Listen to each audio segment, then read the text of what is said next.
ప్రస్తుతం హైదరాబాద్లో వెళ్ళాల్సి తొందర చేస్తున్నా. వాస్తవానికి గంగాపూర్లో ఎవరు గెలిచినా, డోకే రాణి గెలిచినా, చాపిన రోజా గెలిచినా, మధునక గెలిచినా ఖచ్చితంగా సూరన్న టీవీ సపోర్ట్ అందుబాటులో ఉంటుంది. ఒక ప్రతిపక్ష గొంతుగా ఖచ్చితంగా పనిచేస్తాను నేను, గంగాపూర్గా మాటిస్తున్నాను. కాబట్టి ఈ స్కూల్ మనకు స్కూల్ చూపించండి. ఈ స్కూల్ ముందే పాడుపడ్డది. నేను ముందే చెప్తున్నా, ఎవరైతే గెలుస్తారో ఇక్కడ నుంచే మేము ఫైట్ చేస్తున్నాం. మేము మన బీర్లు మనమే తాగాలి. ఎవరు వచ్చి మాకు డబ్బులు ఇవ్వడు, ఒకరోజు ఇస్తారు పోతారు, అయిపోయింది ఆ కథ. కేల్ కథ దుకాణం బంద్, ఎవరు డబ్బులు ఇవ్వడు. రామయ్య ఎల్లయ్య పుల్లయ్య ఎవరు పలకరించారు, అయిపోయింది. ఓట్ల పండుగ అయిపోయింది, ఇక నోట్ల పండుగ అయిపోయింది. కాబట్టి ఎవరు గెలిచినా కానీ గంగాపూర్ గ్రామ అభివృద్ధికి మాత్రమే కృషి చేయాలని నేను డిమాండ్ చేస్తున్నా. ఈ స్కూల్ కూడా కొత్త కావాలి. ఇంకా ఎవరైతే విద్యార్థులు పోటీ పడతాలో ఉన్నత విద్య కోసం, దానికోసం సూరన్న టీవీ సపోర్ట్ ఉంటుంది.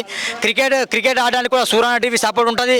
ఇంకా గంగాపూర్ గ్రామంలో నిరుపేద ఉంటే ఒక 100 మంది 200 మందికి నా తరపున నేను బెడ్షీట్లు పనులు సిద్ధంగా ఉన్నా. ఎవరు గెలిచినా కానీ ఎవరు గెలిచినా కానీ సూరన్న టీవీ ఖచ్చితంగా గంగాపూర్ గ్రామంలో గెలిచిన అభ్యర్థికి పార్టీలకు అతీతంగా కలిసిమెలిసి గ్రామ అభివృద్ధికి పాల్పడే అవకాశం ఉంటుంది. అదేవిధంగా ఒకవేళ మధునక గెలిస్తే కనుక ప్రతి సోమవారం ప్రజావాణి పెడతామని చెప్పారు. బరాబర్ ప్రజావాణి పెట్టాలి. ఈ గంగాపూర్ గ్రామంలో కూడా ప్రభుత్వ భూములు కబ్జా చేసిన కొందరు దొంగలు ఉన్నారు. ఈ గంగాపూర్ గ్రామంలో అసైన్ ల్యాండ్ కబ్జా చేసిన దొంగలు ఉన్నారు. వాళ్ళ లిస్ట్ నేను ఇస్తా బరాబర్ ఇస్తా.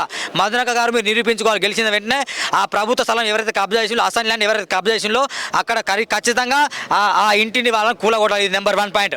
ఇంకా పోతే గంగాపూర్ గ్రామంలో చాలా సమస్యలు ఉన్నాయి. ఇప్పుడు సర్పంచ్ మన గ్రామ భవనం కూలగొట్టుంది.